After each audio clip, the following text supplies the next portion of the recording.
योगेश कदम यांच्या आईच्या नावे असलेल्या बार प्रकरणी आता अनिल परब यांनी योगेश कदम यांच्यावर पुन्हा एकदा गंभीर आरोप केलेत। योगेश कदम यांनी राजीनामा देण्याची परब यांनी मागणी केलेली आहे। मुख्यमंत्री फडणवीस यांना भेटून परब यांच्या राजीनाम्याची आपण मागणी करणार आहोत, योग्य ती कागदपत्र मुख्यमंत्र्यांना देणार आहोत असं अनिल परब यांनी म्हटलंय।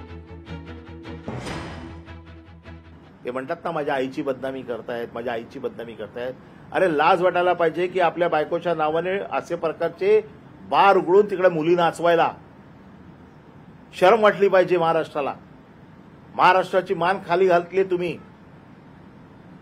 की आपल्या पत्नीच्या नावाने एवढं तर कळायला पाहिजे होतं की आपल्या पत्नीच्या नावाने हा बार चालतो, त्या बारमध्ये अश्लील डान्स चालतो, त्या बारमध्ये अश्लीलता पसरवली जाते आणि तुम्ही गृहराज्यमंत्री आहात महाराष्ट्राचे।